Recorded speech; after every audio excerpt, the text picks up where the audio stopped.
Mga kababap, ready na ba kayo? Panibagong camping trip na naman to. This time, ang destination natin, Dinalupihan, Bataan. Tara, samahan niyo kami sa bagong adventure. Let's go! Ang pangalan ng campsite natin ngayon, Vista Tari. Grabe mga kababap, ang ganda ng view dito, promise.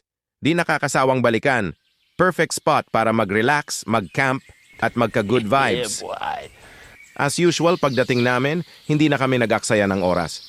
Alam nyo na, camping goals dapat mauna ang tent bago ang chika. Quick setup agad mga kabap-bap. Shoutout sa mga tent namin, Black Dog at Keep Hike. All black concept para kahit sa tent, astig pa rin. Pro tip, piliin nyo mga quick setup tents para mas madali, lalo na pag nagmamadali kayong mag-picture.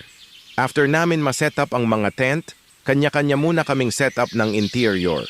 Alam nyo naman, dapat hindi lang basta tent. Dapat may pa-aesthetic din sa loob. Naglatag kami ng mga airbed, patungan, at syempre, yung mga pang-IG na sahig. At syempre, sinabay na rin namin ang pag-setup ng camping chairs at table. Kailangan kompleto ang camping tambayan setup para ready na for kain, kape, at chismisan. Pro tip mga kabap-bap, gamit kayo ng foam mat o picnic mat sa sahig para hindi mahapdi sa likod at di pasok ang lamig galing lupa, and gumamit ng foldable chairs and tables para easy to carry at space saver sa biyahe. After ng pag-setup, syempre, luto time muna tayo. Gutom Jones na mga kababap nyo. Good thing may asado tayong baon. Special padala ni Mudra ni Bap Lester. Salamat Dar, ikaw ang MVP ng camping na to. Pro tip mga kababap, mas okay maghanda ng lutong bahay para tipid, siguradong masarap, at may extra love pa galing kay Mudra. Bap, meron silang swimming pool dito. Camping na may pool. Sulit ito mga bap. Perfect pang laban sa init. After naming mag-enjoy, lunch break muna. Hindi namin namalayan. Gabi na pala. Pero syempre, hindi pwedeng walang panghuling round. Dinner time ulit. Kain.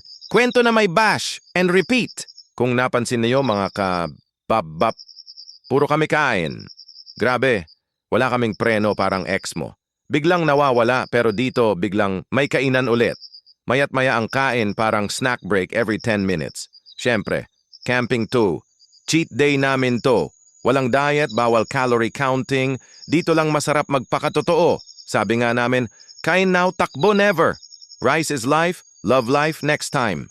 Walang guilt kasi camping calories don't count. Sana katulad ng feelings mo, hindi rin mabigat.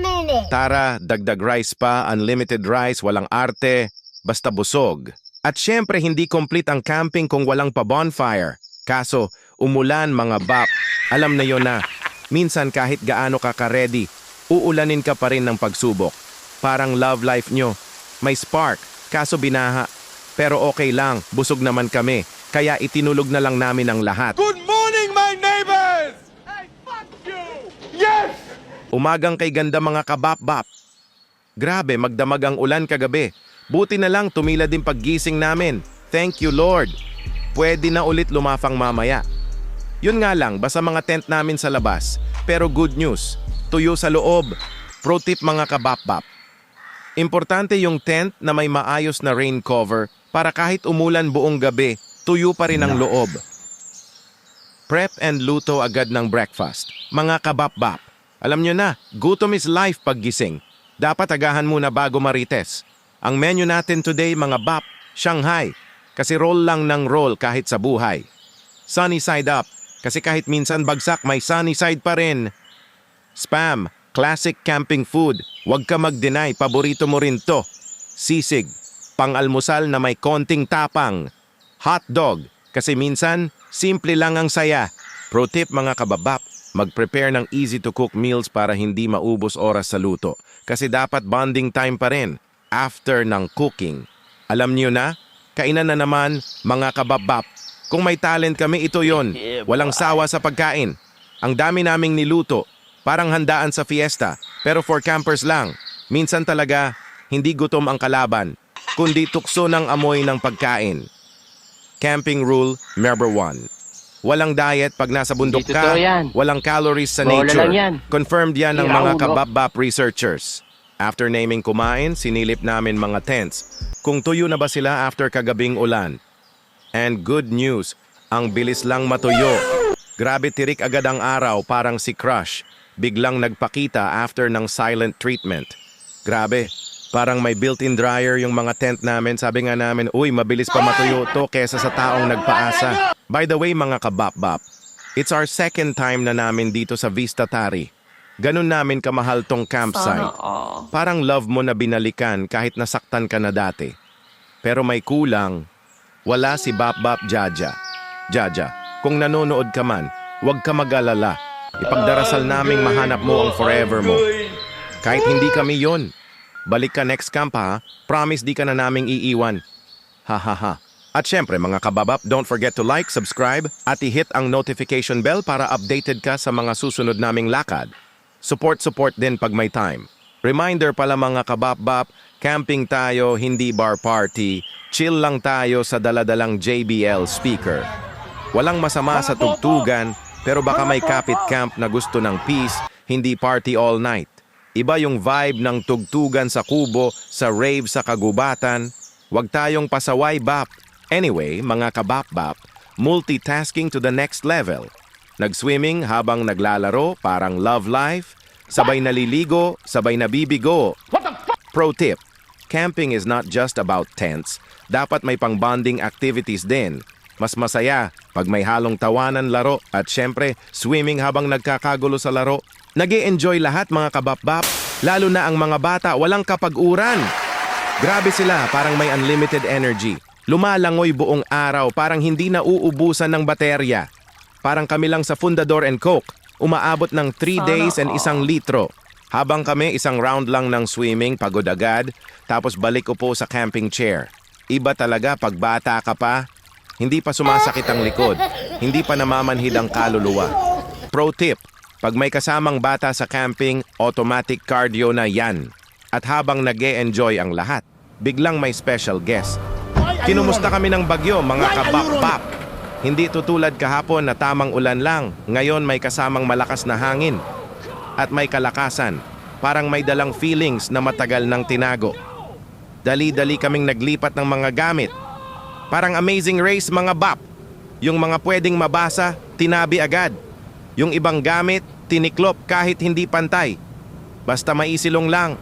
Sabi nga namin, camping is life, pero wag tayong magpalunod sa ulan. Grabe, yung excitement namin, biglang naging cardio session, free exercise mga bap. Pro tip mga bap, always ready dapat, bring extra trapal, quick dry bags, at mental preparedness sa biglaang bagyo. Minsan talaga, kahit nasa camping ka, hindi ka ligtas sa mga biglaang ulan, biglaang feelings, at biglaang takbuhan. Mga bakbak, aminin namin sa inyo. First time naming napasubo sa ganito kalakas na ulan. Nasubok ang tibay ng mga tent namin. Yung tipong napaisip kami habang nag-aayos ng mga pegs na nabunot. Ano ba tong pinasok natin? Kung nasa bahay lang tayo, chill and Netflix sa sofa, hindi kami nakikipagdigmaan sa malakas na hangin at ulan. Pero hindi, ayun kami nakikipagtaguan pa sa mga kidlat. Yung bawat kulog parang group reaction, uy ilag, uy gapang bapmark, uy bakit tayo nandito oh? Pero love trip pa rin. Kasi habang may bagyo, may background pa rin na tumatawa kami habang basang-basa. And may paramyon na naghihintay sa amin. Pro tip mga bap-bap, mag-camping lang kung ready ka mabasa sa ulan. After naming masecure mga tent namin, nagramyon muna kami mga kabab-bap. Sarap ng ramyon habang umuulan. Mainit ang sabaw, malamig ang paligid. After kumain, pagod na kami. Kaya nag-decide na kami, rest time na, let's call it a day. Another day mga bap-bap. It's our third day. Grabe, 3 days of kain, takbuhan at laban sa bagyo. First mission of the day. Bilad na mga wet gears. Alam nyo yan, kailangan maarawan baka mag-amoy bilat pag binalot agad. Siyempre, special shoutout kay Bap James. Bap James, ready mo na drone mo para sa aerial scene. Kailangan makapture yung camping survivors vibe. Mga tunay na hindi nagpatalo sa ulan. Pro tip mga kabap-bap. Pag camping, always bring a good dryer. In this case, si Haring Araw.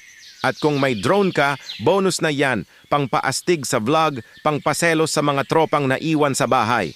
Since it's our third day mga kabap-bap, medyo sad boy mode na si Bap Bisky. Yung tipong nagmuni-muni na siya sa gilid, nakatingin sa malayo, baka iniisip na kung paano magbabayad ng utang pagbalik sa city. At syempre, hindi mawawala si Eskandalusang Cow. Oh, mga kabab-bab, may pabonus na baka dito. At hindi to ordinaryong baka ha, eskandalosa to. Anyway, mga kabab-bab, pack up day na natin. Grabe, 3 days and 2 nights kami dito sa Vista Tari. Isa to sa pinaka-the best camping experience so far. San ka pa?